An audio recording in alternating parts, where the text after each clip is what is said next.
Here are 6 subtle yet effective ways to declutter your life and create a more minimalist space. The first is don't replace items until they're done. A quick look around your room might reveal one source of clutter you have is multiple or half-used items.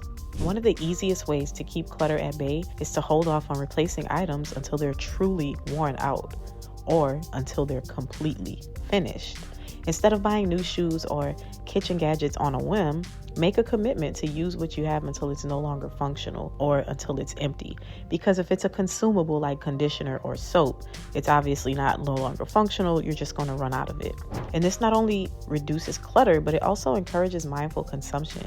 You'll be amazed at how much space you can save by just waiting a little longer before making a purchase.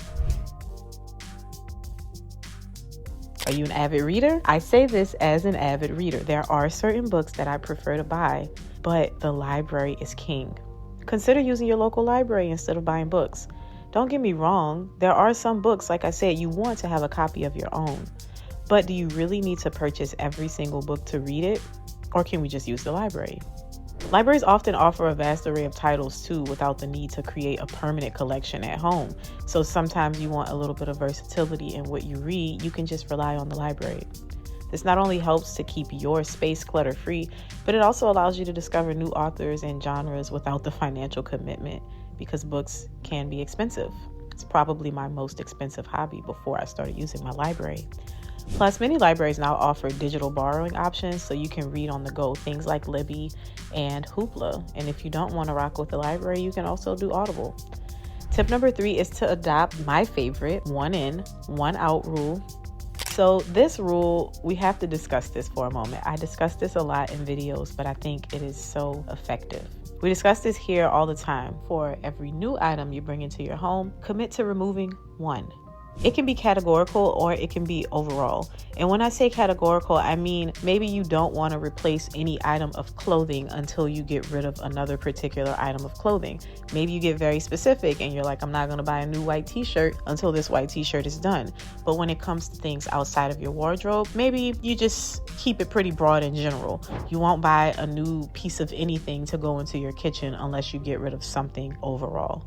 This helps to maintain balance in your space and encourages you to be more intentional about your purchases, whether it's clothing, gadgets, decor.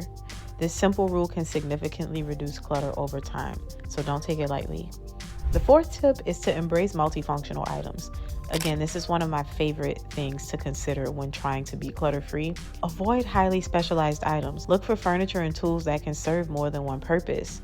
A storage ottoman can also provide seating, and it can store your blankets, while a futon can act as both a couch and a bed. This goes for clothing, kitchen gadgets, home decor, furnishings, just about anything. By choosing versatile items, you reduce the need for additional pieces, making your space feel more open and more organized. Tip number 5 is to digitalize your documents and your photos. Just consider this. Instead of keeping stacks and stacks of paper or boxes of old photos, scan those important documents and save your memories online or in digital albums. This not only frees up physical space, but it also makes it easier to access your information when you need it. Tip number 6 is to create the maybe box. Hear me out. Sometimes we just don't know if we want to part with items. Create a maybe box for items that you're not sure about. If you're debating whether to keep something, place it in this box and set a timeline, 3 months, 6 months, a couple weeks. If you haven't missed the item by the end of that period, it's probably time to let it go. Now, this helps you to make more thoughtful decisions about what truly deserves a place in your life. Because if you put it away and you forget it, how important is it really? Remember, minimalism is a journey, not a destination. Start small, gradually incorporate these tips into your routine, and you will see the clutter become easier and easier to keep away. Be very patient with yourself in the beginning. Thanks for watching, and see you in the next one.